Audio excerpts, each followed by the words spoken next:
Hello. Okay, now this is a nightmare, by the way. Evening, Scots, Vanessa, Clever, Maureen. Hello, Gillian. Hope everybody is well. I can't see anybody higher than Vanessa at the minute, so hello to everybody joining. It's not gone to plan as normal.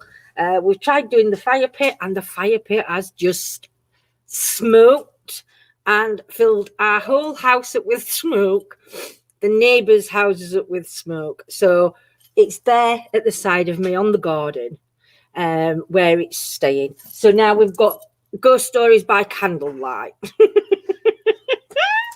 We have got some good ones. We've got some short ones. Evening, Kimmer, Sean, Karen, Vanessa, Smelly Cat, Ian. Hope everybody is well. I've got some short stories. I'll tell you something. John was ready for saying, enough is enough. I give up. And he gives up. Never mind. We can get a new light. That's okay. Right. So this has just been a nightmare trying to set it up because our patio, we've still got the garden to patio. So the patio that we've got is like 1, 2, just bigger than 2 flags. So we've had to get 2 chairs on here. And yes, did you call it, Scots? What did you call it? That we were going to be late? Smashing job, I know. You know, it's a good job I can buy other glasses for them. 30 candles. seconds of going back in the house and watching telly. I'm telling you, I really am today. I've had enough. Hey, dear, don't smash that cup. It's going. I will. I'll launch it down garden. Don't launch it down garden. And we've got some good stories tonight. Some of them are actually from places where we've investigated, but because we're running late, I have not had the chance to look through this book to see what facts and fictions. So while John is doing that, I'll try and read a book for our first ghost story. Evening, Jolie, Zoe. I hope everybody is well this evening. No comments. And you are ready for, oh my goodness, new comments.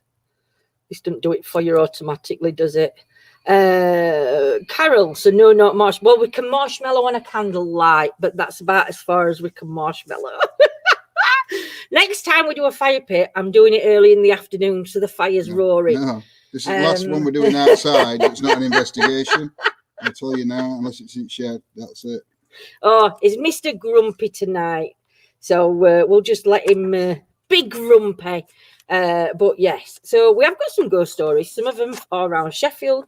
Some of them are going to be fiction. Some are going to be short. Some are going to be a little longer. You need a better light lens. Don't strain your eyes. Living room lights sort of like on, so I can actually see the book. But if worst comes to worst, we can switch light on. Like that one's on a timer. It goes out everybody. What about that one? We just always turn it off. Yeah, I know, but I didn't realise it. We're going to go down. Eh, dear. But if I go back in the house, I'm not coming back out. You will. You love us. You love us all, really. So tell him he's got to behave. Howdy, Natalie from Tennessee. John, cheer up. Do you know? He just needs a chill pill. I've had him hunting for a bobble. You just don't know how to put up with. That's what it is. Listen, don't blame me for all of this. Some of it was the fire's fault. That weren't my fault. That was the fire pit's fault. So you can't blame me. So we are going to start with some stories in a moment. What I am going to say is you will see now on our YouTube page that we have got a join button. This join button is for extra, not for now. So don't subscribe just yet. I know Maureen has, and thank you so much, Maureen. But we are going to be putting content on there that doesn't come on here. So what it might mean is that like half an hour before we go live, we might show you around place, and then when we finish, come back on and have a chat about the investigation and what's being done. We might even do a chit chat night. Yeah, I'm going to do, for those that join, tarot readings. I'm going to bring you onto camera and do tarot readings that way instead of just do it tarots in card. It just means that you get a better reading done, a proper reading done, rather than just guess. So that's what that's for. And there's going to be all sorts of things going up on there, but we're still working on it. And because we're stuck in the house, unfortunately, there's not a lot we can do. So the first ghost story that we've got for you. I'm going to John in him. Join. I'm going to John. I'm going to John. So Settle down now, children, with your blankets, as Gemma says. I think I need a light. Told you if I go back in the house, I ain't going back out. Just go back in. I'll pass it you out at window. Don't even go there, because I will punch your head in. I didn't realise it had gone. Oh, my screen's gone. Oh, that's better. So the area around Sheffield. Oh, we have light. That's all right. Or you want me to get a light? No, that's fine. You'll see it when you come out, because you need to read. I'm not reading. I'm just going to sit here and sulk. You're sulking, love. I'm going to let you read, because my wording's not very good. I'm not reading. Oh. The area around Sheffield in the territory. In the territory. What is it here? There you go. See, I can sit back and relax and listen. You're doing that one. What? I can't even pronounce half of these words. You got no comments? I'll sort comments, you sort reading. The area around Sheffield in the territory of Brigance and Corianti tribes was sparsely populated in pre-Roman times. Domesday first records the settlement of Handsword or Handsworth. Handsworth. It says Handsword. Well, it's Handsworth. It is now. It weren't then. Oh. Yeah, look. That's what it was originally called. Okay. All right, so stop correcting me. Which before the conquest was held by the Saxon Torchil and valued at 40 shillings. It's still valued at 40 shillings, Handsworth. It's not. It's a nice place to live, is Handsworth. Afterwards, it passed to the De Luftots, then the Furnivals, Talbots and Howards. Ooh, Howards owned it. James. I'm going to get these on my phone. Richmond, a separate settlement from Handsworth, was held in the Middle Ages by William of Crespinal, who paid an annual rent of 5 shillings, still too much, to the canons of Worksop. In 1379, there were 13 smiths and 3 cutlers in Handsworth parish, more than in Sheffield. A brook, perhaps used to power a cutler's grindstone, still runs below Richmond College. In 1805, Richmond contained 20 houses grouped along both sides of Richmond Road. A toll gate stood at the junction with Handsworth Road. In 1811, the population of Handsworth Parish was 1,424. Until this century, it remained largely agricultural. Gradually, Sheffield expanded, but only since 1946, with 3 large-scale buildings near Brook Secondary Modern School, which opened in January 1954 with 200 boys and girls. From autumn 1954, there were 600. In 1966, it became Brook Comprehensive School. Is it about a ghost in this? No, leave that one. Right, I found it now. From autumn 1954, there were 600. In 1966, it became Brook Comprehensive School. In 1974, the first Woodthorpe pupils attended, and it's had its first 6th form pupil. The ghost of the school dining room was first seen about 1971 by then caretaker and wife, and later by Mrs. Bamforth, the pupil's mother. Jasper always leaves a faint smell of cigar smoke. He was a joiner. He worked on the school when the first caretaker retired. Jasper wanted the job. When he did not get it, he was heartbroken. Although he had a fine record for academic achievement, the school lost the numbers battle for survival under territory reorganisation and was absorbed by Stragbrook Territory College in September 1988. The Brook School building now lays empty and vandalised. Yeah, that's a shit story. And I do apologise. I apologise. I was looking for them on my phone, and on my phone, guess what? I don't need a light on because it's automatically lit. But can you just pick that up for me? My charger. Right. One day in southern Mexico.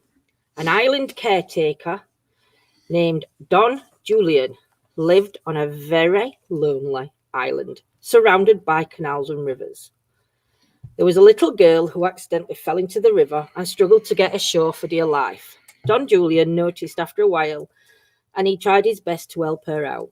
She ended up drowning at the end of the canal and died face down in the water.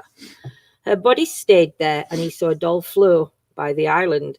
He picked it up and hung it, assuming it was her doll. He wanted to hang it in the tree in memory of her.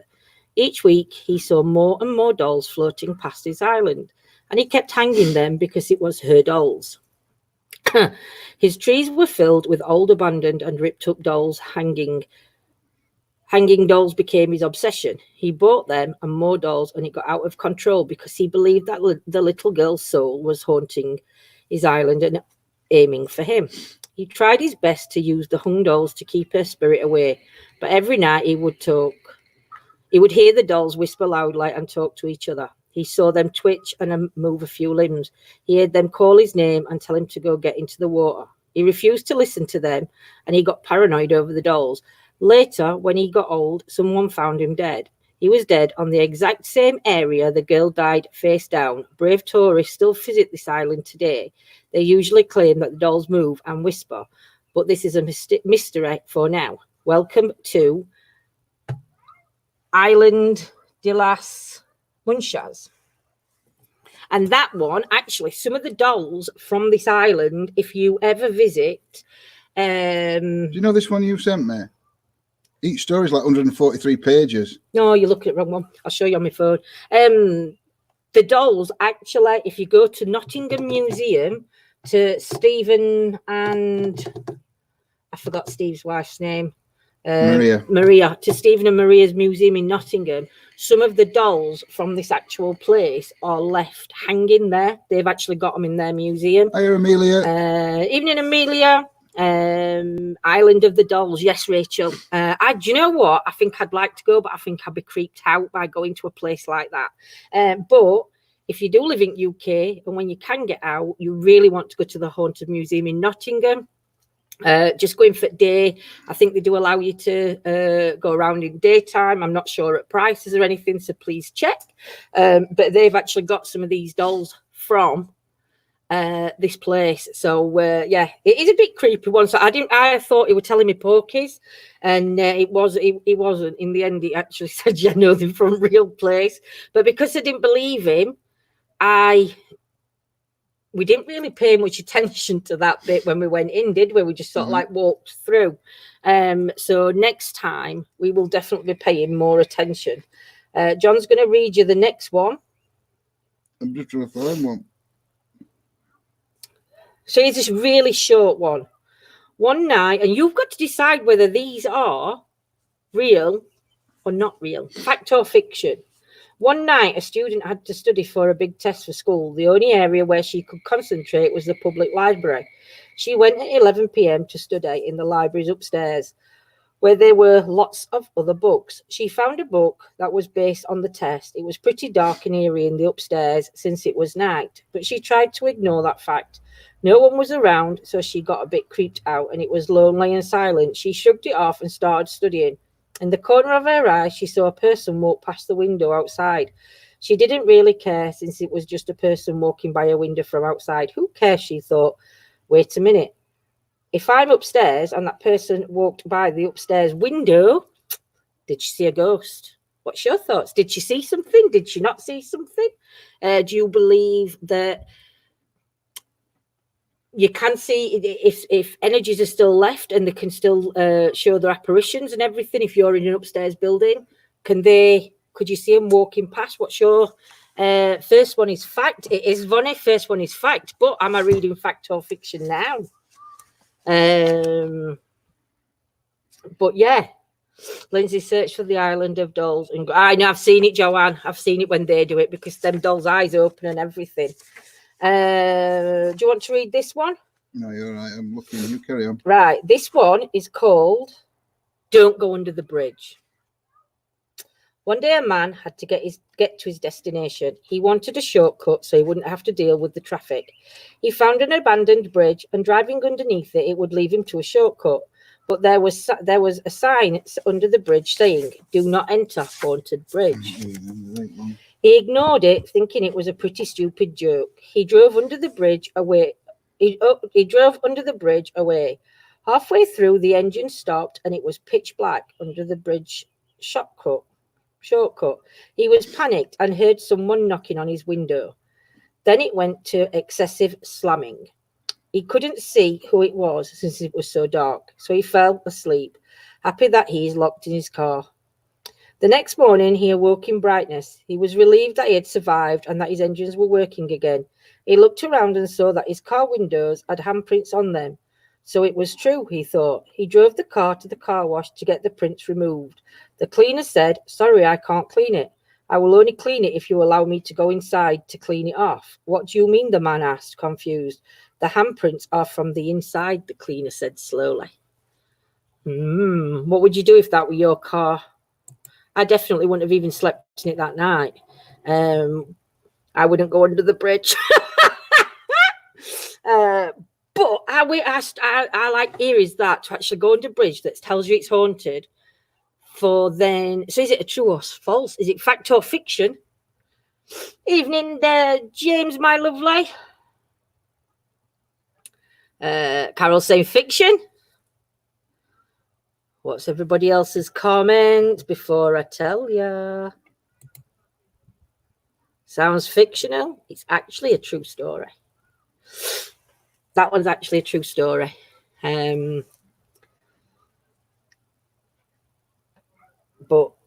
Yeah, it wasn't me. This is what the next one's called. One time, a guy and his worker were lecturing about the worker's duty. The boss asked him if he wanted to help him with a welly water collector. The worker refused, since the well was very deep and he was afraid of heights. He was also afraid of falling into such darkness and drowning. The boss agreed to let him go and make a stuntman's do the job. The worker decided to be a washer. "Are you really sure?" the boss asked him. The worker sternly told him he was sure. It was a deal. At night, the worker went out to check the well out. He got some fresh air out in the dark night while everyone was working in the industry was fast asleep. His boss walked over to him and whispered, "Hey, can you go collect some water from the well?" "I thought we already discussed this and made a deal, boss," the worker yelled, annoyed. Are you sure?" "It's okay, just go down there and the rope won't fall," the boss insisted. "No, I don't want to do it. Make the stuntman go do that job for me. I am the new cleaner, not the well water collector, and that's a deal," the worker shouted. The boss kept insisting, and after 10 minutes passed, the boss stopped and went off to another area quickly. The boss went off to the other area quickly. The weird part was that he was holding some other people's belongings and was holding scissors. The worker shrugged it off and went to sleep, annoyed at his boss. He asked his boss the next morning, "Why did you keep forcing me to be the well water collector? I told you I didn't want to." "What do you mean? I was sleeping the whole entire time and some of my goods are gone," the boss yelled. The guy who whispered to the worker at the night was a murderer. True or false? I've got some, but they're only short ones. Go on then. Well, let's see what they think to this. I mean, these aren't true or false ones. These are just Victorian ghost stories. Okay. True, Barbara says. It was true. It was true. Right, the Hot Wells hauntings. In April 1831, a retired lawyer, his daughter, and 3 servants moved into an old house known as Hot Wells near the city of Bristol. Less than 2 weeks later, 2 of the servants left, complaining that the house was haunted by a phantom black dog and a large ape. They also heard frightening noises in the attic and courtyard, as though people were being beaten and strangled. Although the house drove several more servants away, the lawyer didn't see or hear anything unusual until November, when he heard a scream. When a loud scream woke him up in the middle of the night. The scream came from above on the roof, and then he heard sounds of 20 or 30 men ripping off the roof tiles and throwing them into the garden. When the lawyer went to investigate outside, he found nothing in the garden or on the roof. After a few more incidents like this, the lawyer decided to sell the house in 1832. The subsequent owners also experienced trouble, however, and the house was torn down. Ooh. You doing another? I don't know. The ghost of Anne Boleyn. Go on then. The infamous Tower of London is said to be one of England's most haunted places. Anne Boleyn, the second wife of King Henry VIII, was imprisoned and beheaded here in May 1535. Anne's ghost reportedly haunts the Queen's House building, the building where she stayed before her execution. In 1864, a guardsman at the Queen's House encountered a floating white figure that might possibly have been Anne's spirit. The figure materialized out of nowhere, and when the guard pierced it with a bayonet, it continued to float. This scared the guard so badly that he fainted and was later found unconscious by a superior. For allegedly sleeping on duty, the guardman was court-martialed. Fortunately, the case ended in acquittal because other guards stepped in and reported seeing the same figure as well. Wow. Well, we don't know. They're just Victorian stories, aren't they? But do we know if they're true or false? Well, I presume they're all supposed to be true. Right. So I've got one for you. Have you seen my baby? One night, a young high school student was on her way home and stopped walking when she saw an old lady roaming about back and forth in her only little room. The whole building was dark except for her room. The student was confused and wondered what the old lady was doing that for. The old lady's face showed out of her hair and turned her face towards the student out of the window. Have you seen my baby? The old lady asked gently and depressingly. The student was taken aback even more when she saw that the lady had a bloody face. She was so startled that she pointed the opposite direction of where she was going to go home. The lady nodded and went away. The student sped up her pace until the old lady screamed, "She's not there," and ran after her. The student then blacked out completely and woke up in a hospital bed confused. The interviewers asked her what she recalled and what happened. She explained what happened last night while she was going home. Historians explained that the old lady was a woman from a long time ago that married a man. The man left her with her baby, and she became so depressed without her child that she jumped off the building and died. And ever since then, her ghost has been roaming around the building looking for the baby. True or false? False. Panoptes says. It is true. All the ones that I've read are true. Right, the pig-faced lady of Manchester Square. In the winter of 1814, rumours spread across London of a pig-faced lady who lived with her family in the city's Grosvenor Square. A crowd of Londoners supposedly chased the woman while she was out riding in her carriage, and a young man named Sir William Elliot even claimed to have been attacked by her. By February 1815, the story attracted the attention of the Times, which felt the need to comment on it after a man had asked the paper to run an advertisement seeking the lady's hand in marriage. The Times, sceptical of the woman's existence, lamented that our rural friends hardly know what idiots London contains. And that's all it says on that one. The cell phone. Who's got a cell phone? So, a couple of months ago, my friend's cousin, a single mother, bought a new cell phone. After a long day of work, she came home, placed her phone on the counter, and went to watch her TV. Her son came to her and asked if he could play with her new phone. She told him not to call anyone or message with text messages, and he agreed. At around 11:20, she was drowsy, so she decided to tuck her son in and go to bed. She walked to his room and saw he wasn't there. She ran over to her room to find him sleeping on her bed with the phone in his hand. Relieved, she picked her phone back up from his hand to inspect it. Browsing through it, she noticed only minor changes, such as a new background banner, etc.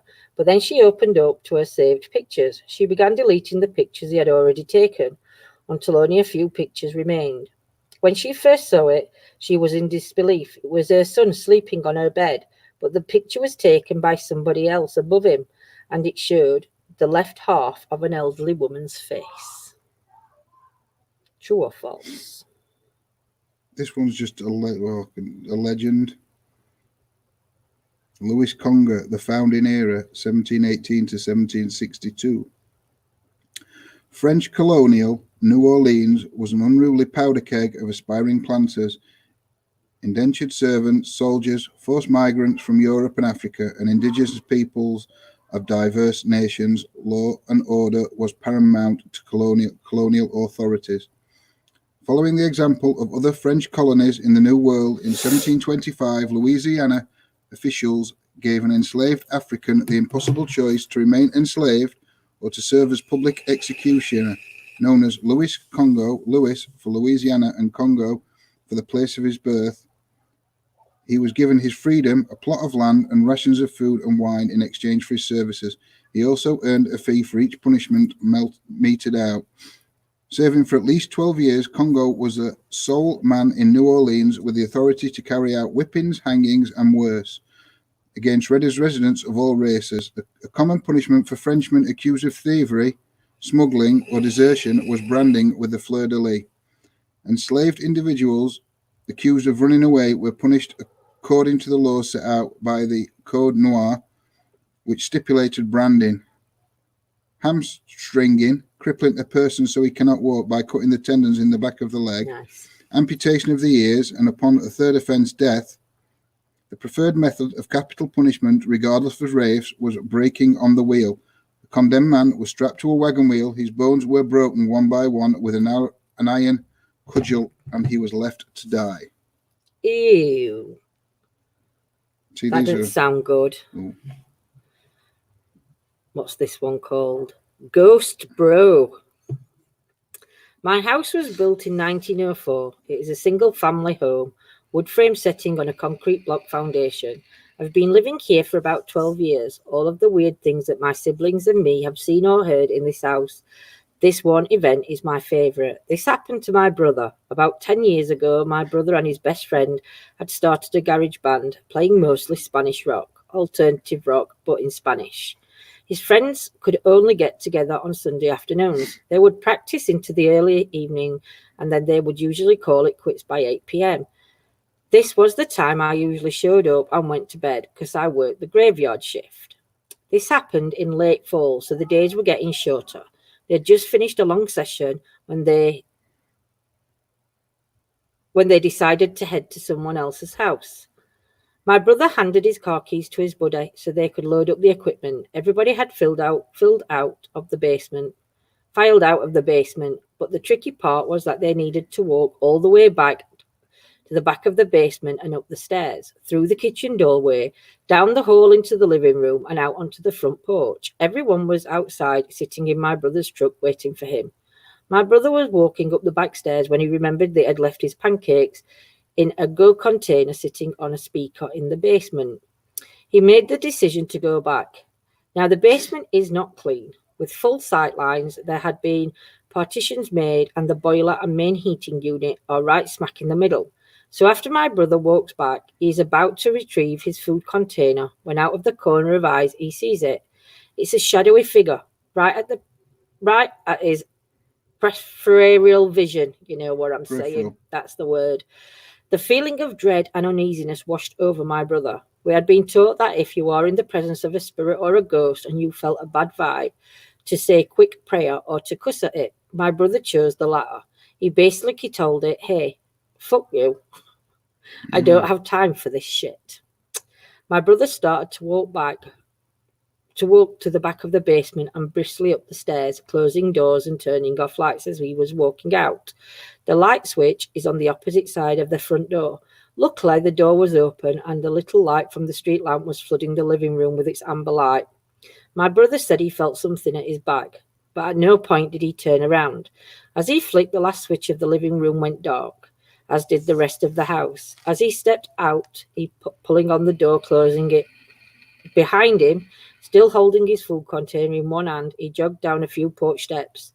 He walked towards the front gate. Our house resides far from the main street, essentially having a large front yard but no rear garage. As he closed the gap between himself and his friend's laden truck, he kind of smiled and thought things over in his head.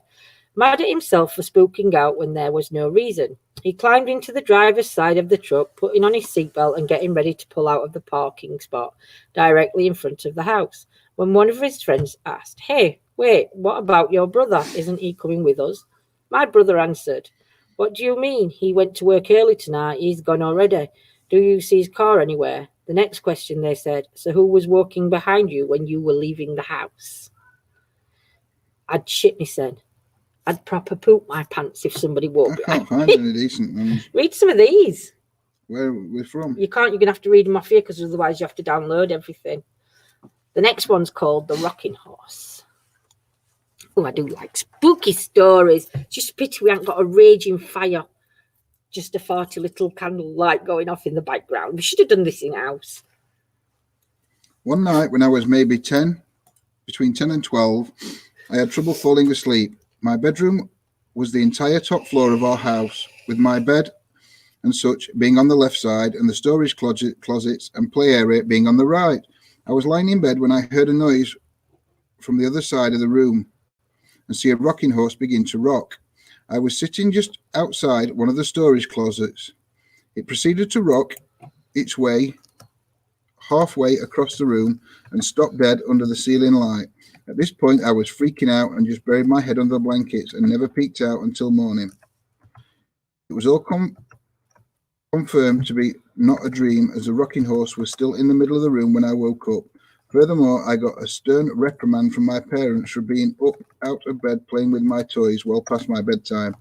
Their bedroom was directly below the storage closet play area, and they had heard the creaking of the rocking horse shuffling across the room. Wow. And then if you just wait while that goes, there's an X in top corner.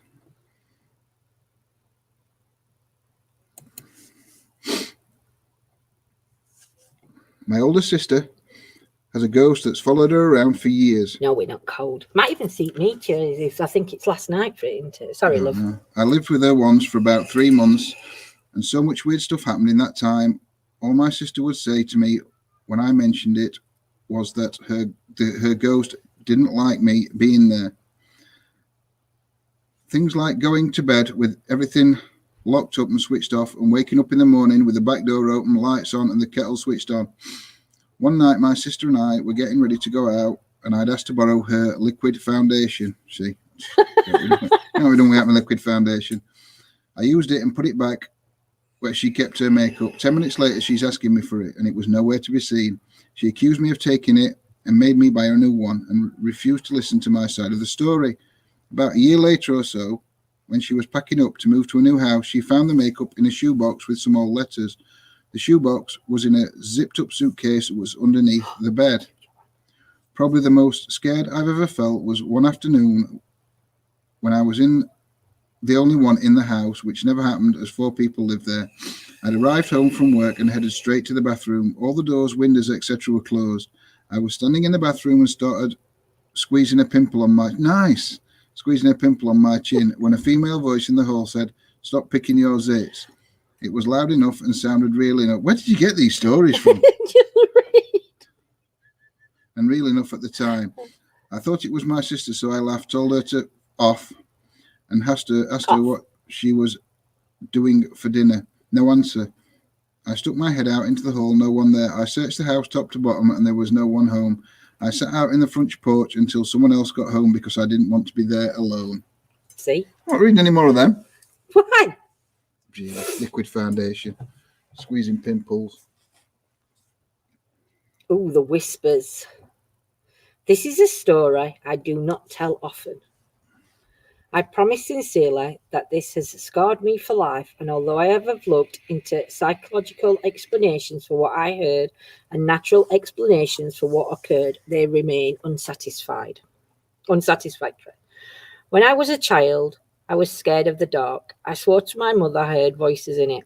They were not evil, but they were not familiar, and so they scared me. It was not uncommon in the middle of the night for me to wake up and hear whispers, as I would call them when asking my mom. She figured they were just bumps in the night and typical kid nightmarish material. I tried often to explain to her that it was more than one, that they sounded different from one another, the way people's voices do. And some nights I would get so scared from those whispers that I would sleep in my mum's bed with her. It was an added bonus that the bathroom was directly outside of her bedroom door for my late night tinkies. I should add at this point that when walking out into the hall to go to the bathroom, you look directly down the stairs that would lead you into my living room on the first floor, as my mum's bedroom was on the second floor. On one such night around Christmas, I awoke and felt the need to relieve myself. See? I walked out from the door and distinctly heard the phrase, "Look," and to my astonishment, a red light, almost like a spotlight, was cast upon the wall at the very bottom of the stairs. The light had no other source. It was by itself, and I was transfixed by it. Being a little kid, and it only being a few days from Christmas, I knew what the light was. It was Santa. How else could it get into my house to know I was being a good boy? I was so excited I began walking down the stairs to greet him, picking up my pace after the second step as it began to creep off the wall and fade into the darkness into my living room. That's when I heard him, a very strong masculine voice, different not from the first, not at all like my father's. Not to say his isn't masculine, it's just distinctly different. It said, "Stop, right now. Go back up their stairs. I listened, turned around, and what happened next, I am not sure I would believe if someone had told me this same story. After reaching the top of the stairs, I heard a very loud crash that sent me running back to my mother's bed, where I jumped straight under the covers and stayed there the whole night.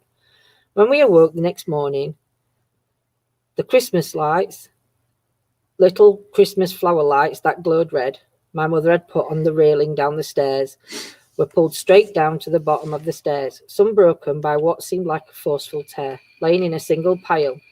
The dry sink in my living room had fallen from the wall.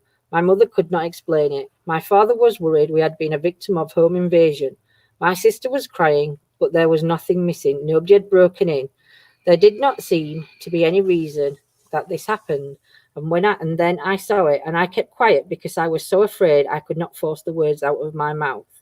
There, on the edge of the wooden dry sink, which had been facing up, were 3 indentations where the finish on the wood had been worn, almost as if a forceful grip. Something down there grabbed it and threw it down.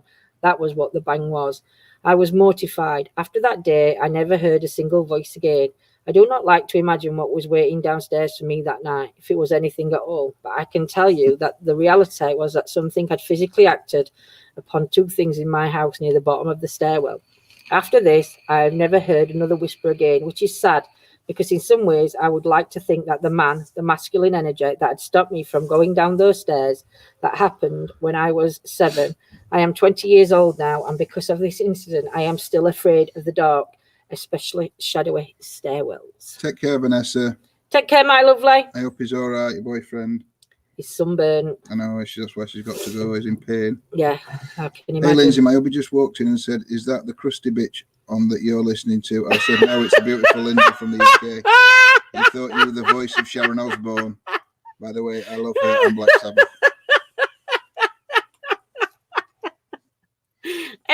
Dear me. Keep up neighbours awake. I'm not bothered. They keep us awake long enough in night. Right. Sloss Furnaces, Birmingham, Alabama. Birmingham, Alabama was founded in 1871, 5 years after the Civil War, and with it, the need for tons of pig iron to fix America's crumbling infrastructure. To satisfy the demand, Colonel James Withers Sloss started construction on a Sloss furnace. A year later, the company opened its doors and hundreds of employees, according to its official website. Although working on blast furnaces was an advanced job, it was also dangerous. That danger was soon realized as many workers started being incinerated in the furnaces and falling to their deaths. Conditions only worsened in the early 1900s after a cruel foreman, James Slag Wormwood, took a job at Sloss. According to Reader's Digest, Wormwood took dangerous risks in order to increase production. As a result, nearly 50 employees died on site and many were involved in terrible accidents during his tenure. Allegedly, in retaliation, his workers tossed him into the furnace in 1906. You can still tour the grounds today if you dare. While there, you might hear you might just hear the voice of Slag telling his employees to get back to work, along with other paranormal occurrences. Sloss even hosts a Fright Night every year around Halloween that's based heavily on the Slag story. And if you watch Most Haunted, you will have seen that Zach and that's Ghost Adventures. Ghost Adventures. They've actually been there and done one. Even though it's entertainment, it's still a very, very interesting story. Hang on. These really short ones, these that I found. The Dakota apartment building in New York City has been home to many rich and famous residents since it opened back in 1884.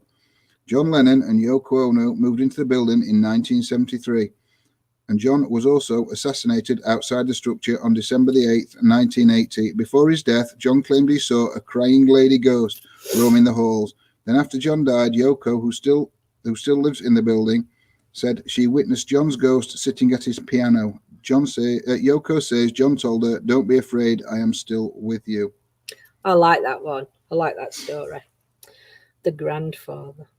I'm a big John Lennon fan, so I like the sound of that. We'll go on a holiday there. See if we can rent an apartment. Yeah, I think it's at Evening, everybody. I think it's at our price range. It said many rich and famous Can't people. Take Most Haunted serious. No, I know. Most Haunted Ghost Adventures. Again, it's just like they are entertainment. They're on telly for entertainment purposes. So my grandfather told me this story. Take care, Debbie. Take care, Debs, my lovely lady. Catch you soon. My grandfather told me this story about how one time he was sitting in a chair in front of the house when he heard his wife repeatedly calling him from inside the house. The thing is, my grandmother passed away a few years before that, but he told me that the voice was so pressing that he actually got up to look inside the house. As soon as he got inside, he heard a loud crash behind him and turned around to see that the chair he had been sitting in moments ago had been crushed by a cast iron gutter that fell on it. He said if he hadn't come into the house, he would have probably been seriously injured. I don't know if it's paranormal or not, but every time I think about it, it sends chills down my spine. Ooh, right.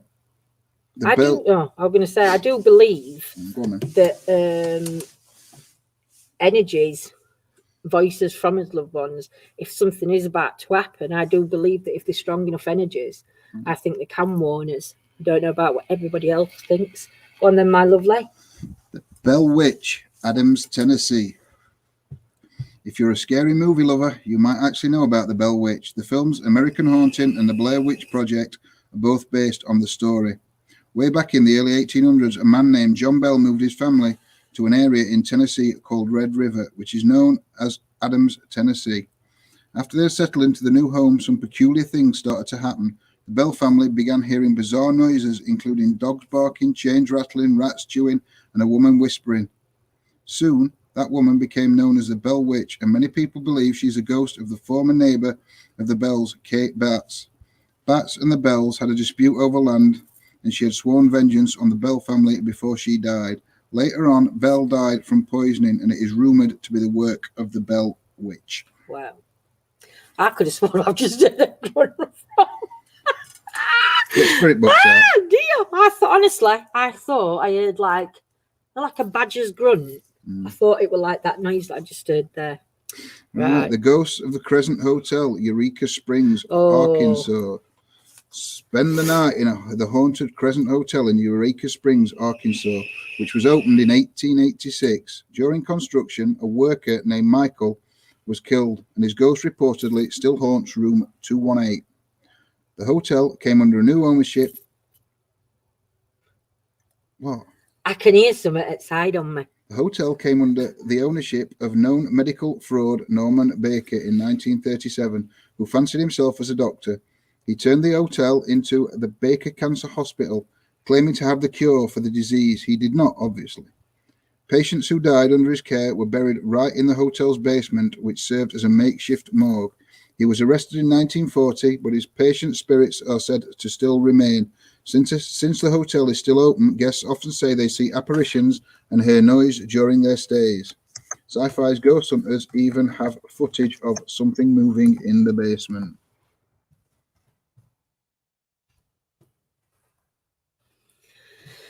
The Crib Shadow. I'm telling you, I'm hearing things outside of me. So if you hear anything, you're going to have to tell me because I've heard it twice now. Something outside of me that's made me turn. Well, if it's so bad, I'm just going to kick Lindsay back. Now I'm running in the house. She falls back. I'm off in the house. The crib shadow. I was babysitting my niece. I was babysitting my niece once while I was staying at my brother's place, and they had the baby camera set up so I could see her on the little TV it came with. I was studying and started dozing off when I heard some whispering and realized it was coming from the monitor. I initially thought it was some feedback or something, but when I looked at the TV, there was a dark shadow near my niece's crib. I have never been more terrified in my life, but the shadow was clearly there, where it had not been before. I ran to my niece's room and looked around and saw nothing, but I took her the hell out of there. I went back to the TV and the shadow was clearly gone. I told my brother what happened and he pulled me aside and told me not to mention it to my sister-in-law because she'll freak out, but that he had seen the same thing several times now with the same whispering. They stayed in that house for about 4 more years, and when my niece was just learning to talk, she would tell her mom about her special friend. To this day, it scares the shit out of me.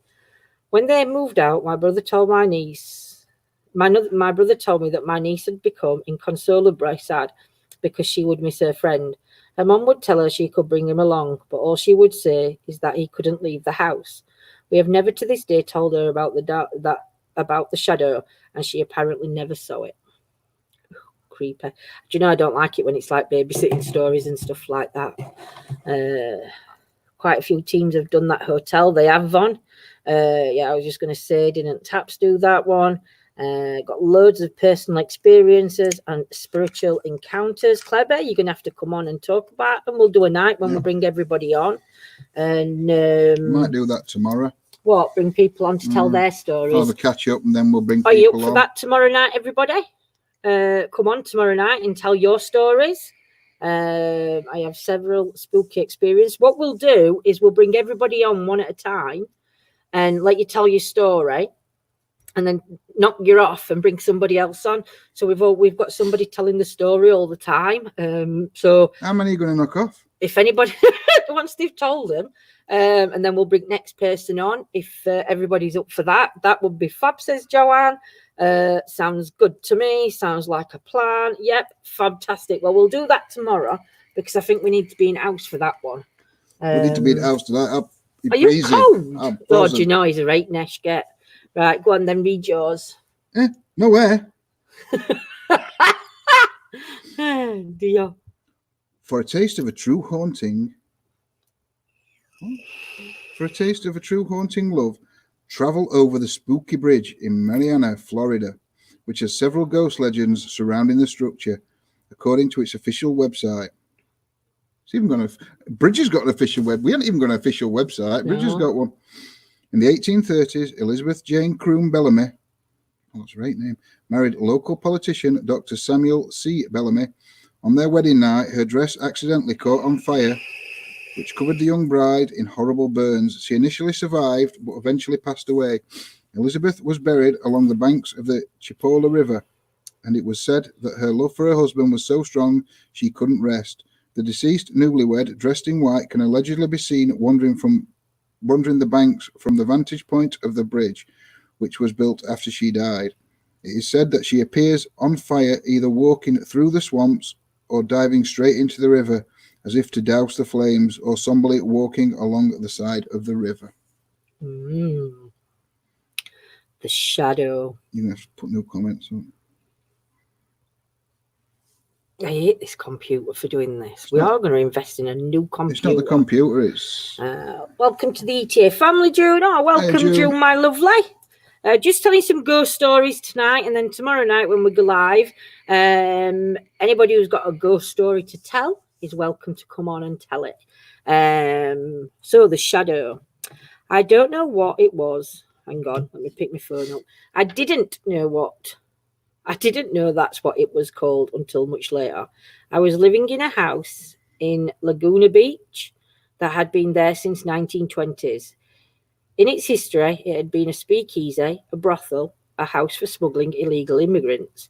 One day, my new wife and I were having an argument. I can't even recall what it was about. She walked down the block to get a cup of coffee and cool off, and I was alone in the house. The way the place was built was incredibly haphazard. There was a bedroom and living room on one side, then a bathroom with 2 entrances on the other side. Of the bathroom was a hallway that had windows in one side and 2 bedrooms on the other. From my bedroom, I could look across the hall into the bathroom, even through the bathroom and down the other hall. I was standing at my dresser and I just noticed movement out the corner of my eye and looked down there. There was, an honest to God, that gives me goosebumps just typing it. 17 years later, a black figure. It was maybe 3 feet tall and it was only vaguely humanoid. It looked like black scribbles, like someone had scribbled a human shape, but the scribbles moved like electricity arching. That's the best way to describe it. There was no sound that I could remember. I distinctly remember when I saw it, I wasn't afraid, just like WTF. Then it noticed me looking at it. I can't say it turned around. It just focused on me, I guess. Then I was scared. I didn't move, didn't scream, nothing. I was just frozen because it just came at me. It rushed down the hallway towards me. I had no idea what it intended, but as soon as it entered the bathroom, the door closest to me just slammed shut on it. I screamed and yelled for my wife. She wasn't home. I then went outside into the daylight and didn't go back in until she got home 10 minutes later. I don't believe in ghosts. I don't believe I saw something supernatural, but I know I saw something. I just don't know what it is. Has anybody else ever experienced out like that, where you've seen something, but you don't think it's paranormal, but you can't actually say what it was that you saw?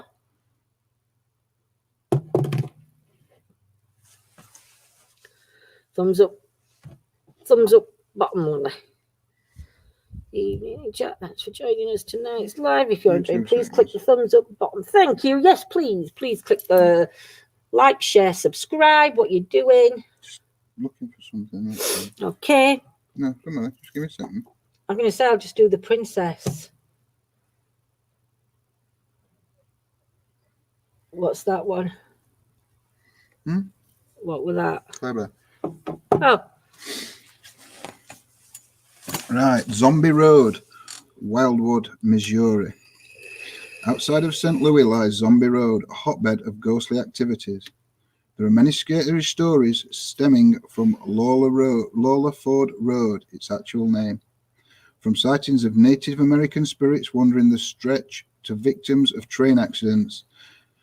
There used to be an active track here, like Della Hamilton McClough, who was struck by a passing train in the 1950s. It became a popular late-night teen hangout spot, with various murders happening in the area too. It has also been rumoured to be the home base of a murderer named Zombie, who escaped a mental asylum. These days, the stretch has been rechristened as a nature trail, but it's closed once night falls, with hefty fines for those who dare to trespass. I'm gone. I've lost mine. The princess. How did the princess take control of our message board? If only for a few seconds. It didn't make any sense. Our message board wasn't a video game. Our message board pulled all its information from the internet. The princess was already inhabiting a game at the same time. All the rules we thought we knew, all the things we thought kept us safe had failed us. Could she have done this at any time? Could she do it again? Were there any real limits to what she was capable of? We looked through all the data we collected. We tried to find some common thread we'd been missing. There must have been some way she could have known. There had to be more answers than what we were seeing, and there were. We finally realised the truth. It was so obvious. The princess had been in our message board the whole time. She was on every page. She was on every forum list. She'd been staring at us, watching us for years, and we never even saw it. She was the banner at the top of the forum. Hey, Joe. She was every screenshot we'd posted, every video we'd uploaded, and every piece of fan art we'd drawn. Every image of her is her. Every image of her, when observed, gives her power. She's not a ghost. She's not a living computer virus. She's an idea, a living fiction.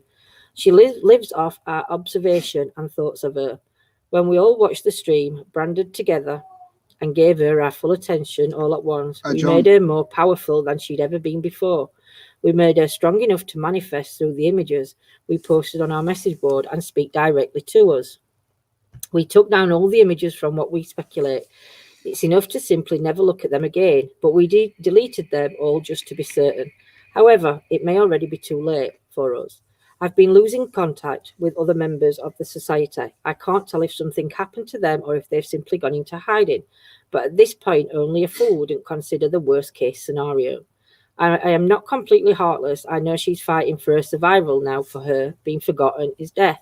She does what she does in the hopes of keeping her memory alive to the end. Perhaps my telling her story to the world is a small act of mercy.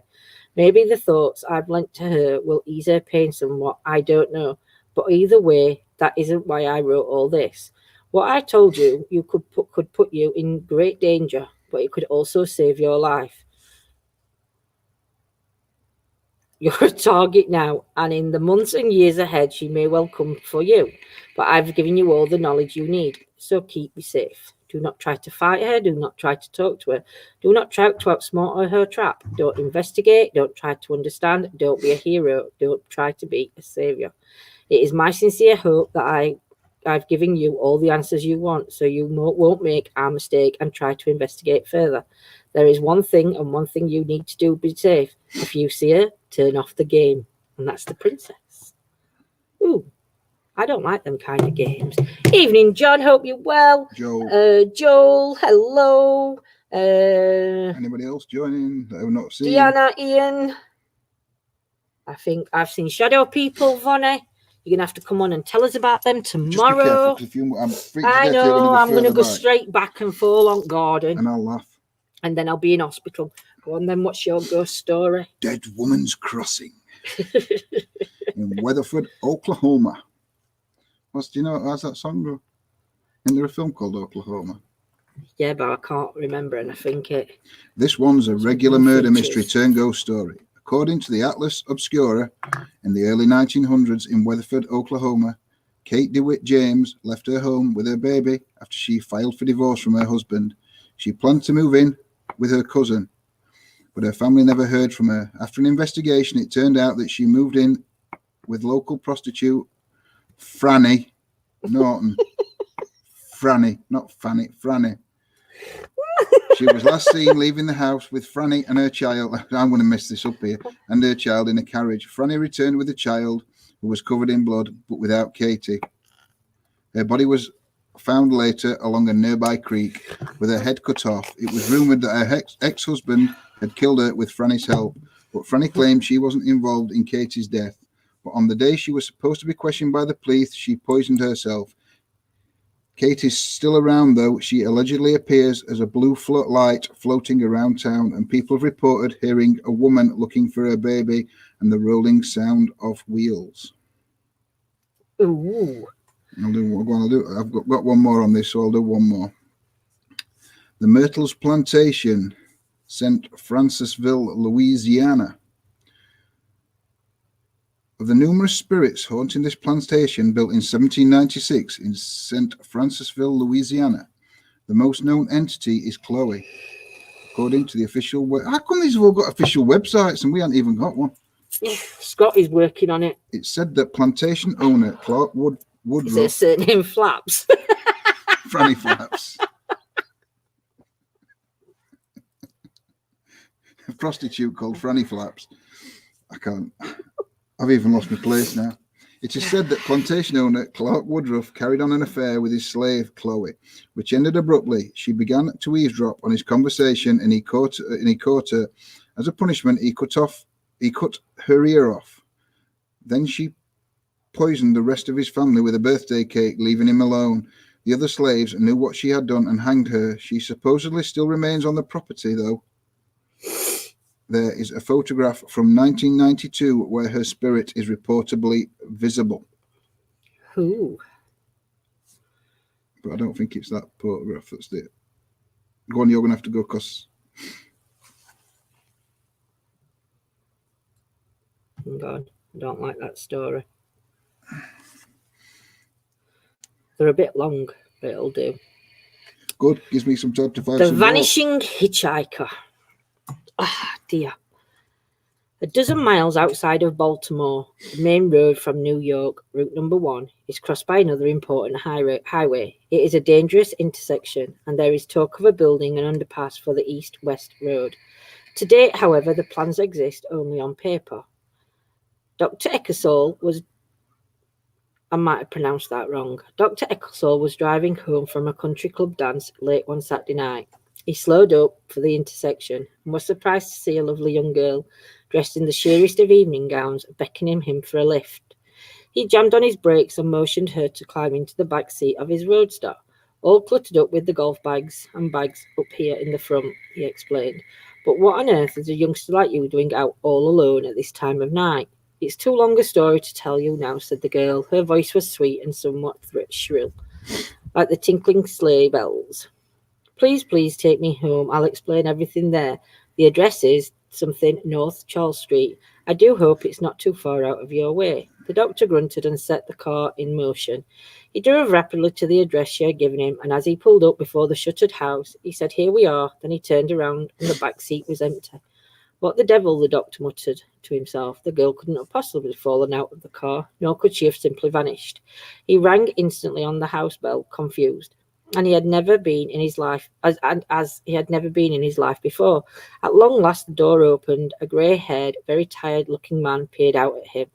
"I can't tell you what an amazing thing has happened," began the doctor. "A young girl gave me this address a while back. I drove her here, and..." Yes, I know," said the man wearily. "This has happened several other Saturday evenings in the past month. The young girl, sir, was my daughter. She was killed in an automobile accident at that intersection where you saw her almost 2 years ago." That story actually comes in different like stories, that one, doesn't it? That's more of a what do you call it? Like one of the myth legends, isn't it? Mm-hmm. Right, these are actually stories that I've found now. Real life ghost stories shares by readers of a certain magazine. Go on then. Well, I don't want to name it because I don't know if I'll get into trouble for it. Go on then. This was from September 24th, 1948. They're only short, though. That's okay. These are right long. I'm trying to find shorter ones. Returning to my flat in Westminster one afternoon, I saw two friends coming towards me on the other side of the street. I had no time to stop and hoped they would not notice me. I crossed the street behind them and hurried home. At breakfast time, a friend rang me to tell me that the man I had seen the day before had died in the night. I was amazed and described how I had seen him and his wife, apparently in perfect health. His friend exclaimed that was an impossibility, as he'd been ill for some days. The widow, I may mention, is still alive. That's it for that one. These are pretty crap, actually. The open door. When I was little, I would always sleep with my door open. I went through the phase where I would wake up between 3 and 4 a.m. every night. And every single night I would hear footsteps walking up my stairs, around my living room, through my dining room, across my kitchen and down my hallway. They would always stop right before my doorway, then turn around and go back into the basement. But one night they didn't stop. What I saw was a shadow of a little girl or boy, I couldn't tell, walk right in front of my doorway, look at me for a few seconds, and it walked away back down the stairs. I slept with the door closed the next night.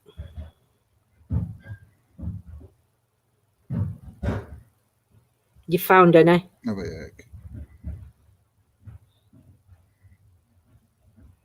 Yeah, there's that one. In Japan. I'm not reading because I end up squeezing pimples and going for a pig. In Japan, the school contains an infernal secret. If you go into the girls' bathroom on the third floor of the building and walk to the third stall, you might find her. You have to knock 3 times and call her name. When you open the stall door, a little girl in a red skirt will be there. The little girl with the bob haircut is Hanko-san. She wants friends to play with, maybe, or perhaps she wants to drag you to hell through the toilet. Depending on which part of Japan you live in, she may have a bloody hand and grab you, or maybe a lizard that devours you. Jessica said, although I am getting scared just thinking about her right now. And Hanko-san has become a fixture of Japanese urban folklore over the last 70 years. The most popular original story for the tale holds that during World War II, a schoolgirl was using a bathroom when a bomb fell on top of the building. The school collapsed on top of Hanako-san. Hanako-san, I think that's the proper word, who has been trapped there ever since. But Hanako isn't the only schoolgirl who haunts Japan's school bathrooms. Kashmiya Rikyo, another young girl, was said to have been cut in half by a train. Now a disfigured spirit inhabits bathrooms, asking children who enter the stalls where her legs are. The legend goes that if Kashiyama Riko is not satisfied with their answer, she will rip their legs off. Never go to Japan. Never go to Japan. Joanne. Never go to Japan. Okay, my lovely Barbara. Take care, my sweetie. Haunted ambulance. My chargers fell out of my phone as well, so we're on 70%. We're all right. It's okay then. My partner and I were working in a rural community at 3 a.m. Ooh, 3 a.m. Ooh. And it was pitch dark and completely quiet. We were both dozing. I was in the driver's seat. She was in the passenger seat. I woke up to a muffled voice, and I thought my partner was talking. I told her I was trying to sleep and closed my eyes. I distinctly heard a male voice say, "Oh my God, am I dying?" Followed by a few seconds of heavy breathing. My partner and I sat up straight and looked back into the patient compartment where it sounded like the voice had come from. Uh-oh. What you doing? I scrolled up and I pushed it up.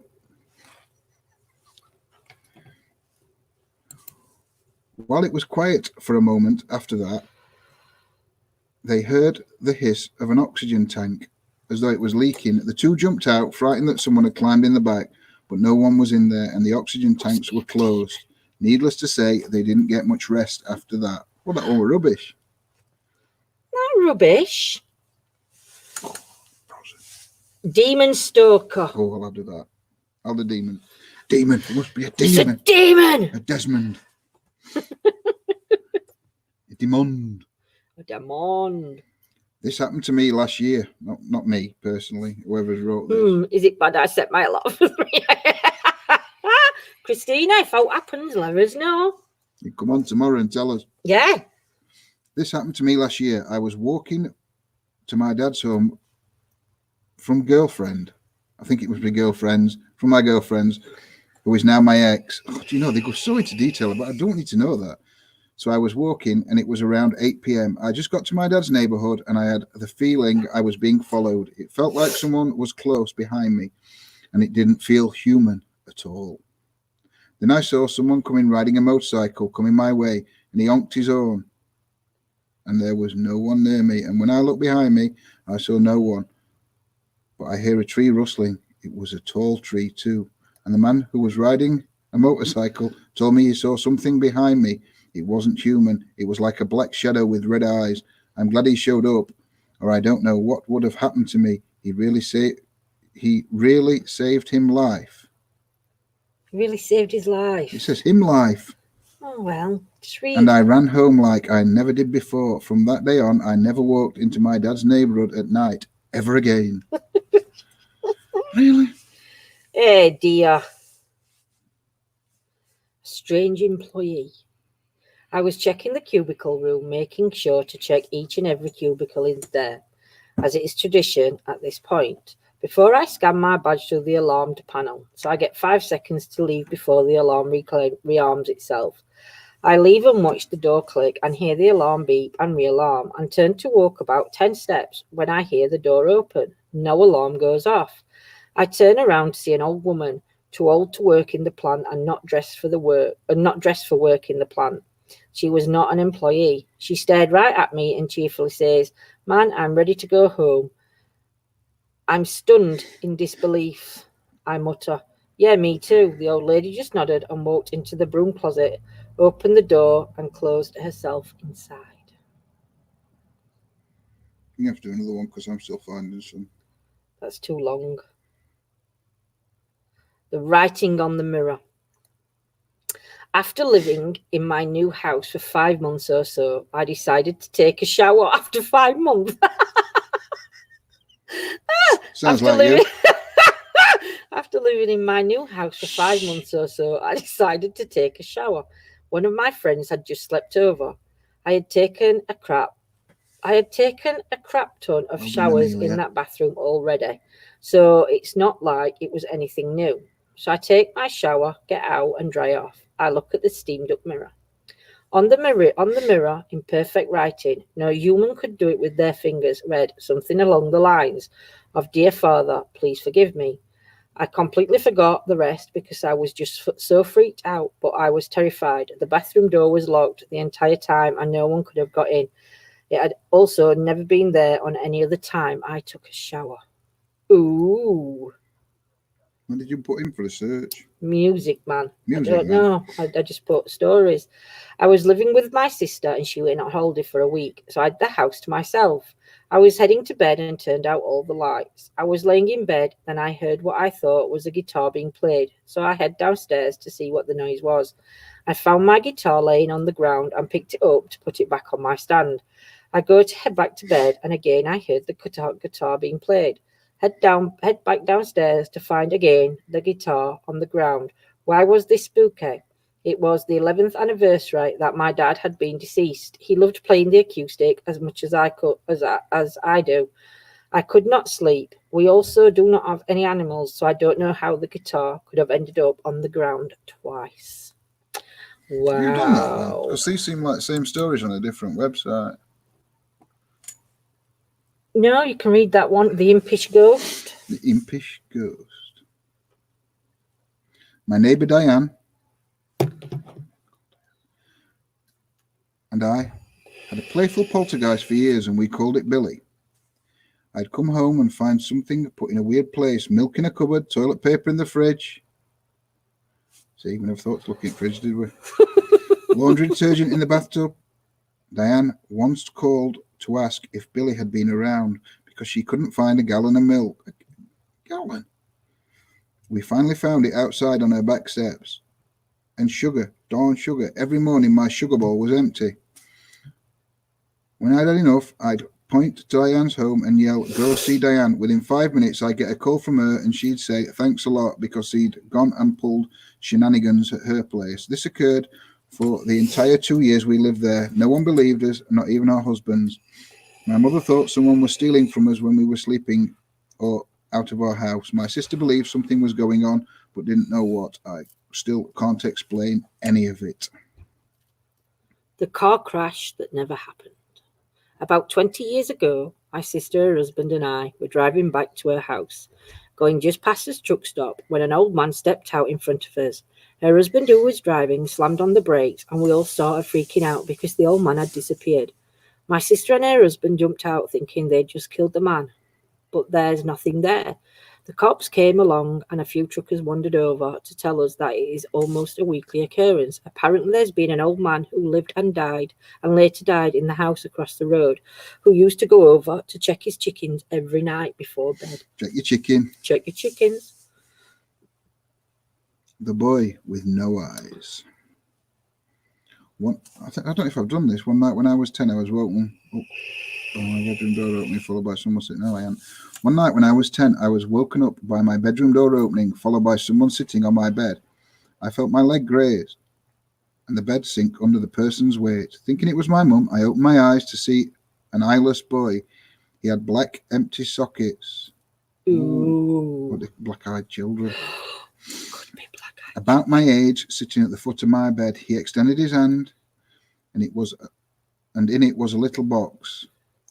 I was startled, but reached out. He pulled back. I reached again and said, "Give it." Then he Then I blinked, and when I reopened my eyes, he was gone. But the imprint of someone sitting on my bed was present. I don't know. Fast forward 5 years, my girlfriend come over to do some homework. After she finished, she took a nap while she waited for her parents. When they arrived, I tried waking her up. She opened her eyes, suddenly looking up at the corner where the wall met the ceiling. She pointed there and went back to sleep. I shook her again.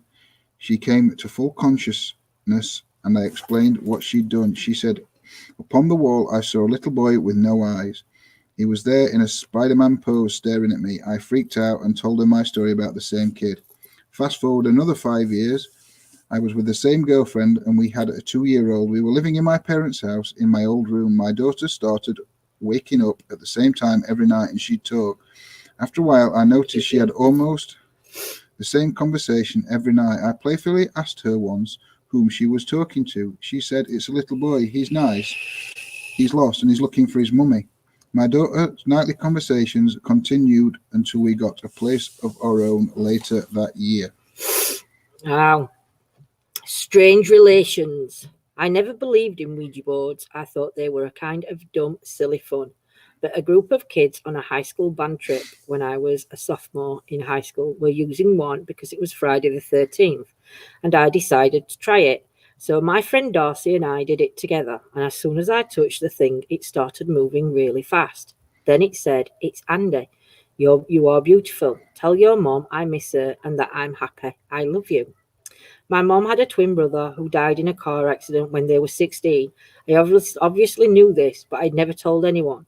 The only other person doing the Ouija board with me was Darcy, and she had no idea who Andy was, and I wasn't moving the pointer. Ooh. Right, I'll do one more. Spooky. And then you can do one if you want, and then we'll see. Yeah. It seems so cliched to start by saying I don't believe in ghosts. But, however, that's where I'm coming from. A few years ago, I moved into a one-bedroom apartment in Melbourne, Australia. It was my first time living on my own. The apartment block had been built in the 1930s. I'd been there a few months. When I came home from work one day and went into the bathroom, I saw something strange. The wooden board covering a hole in the ceiling that led to a small attic space lay broken in 2 pieces on the ground.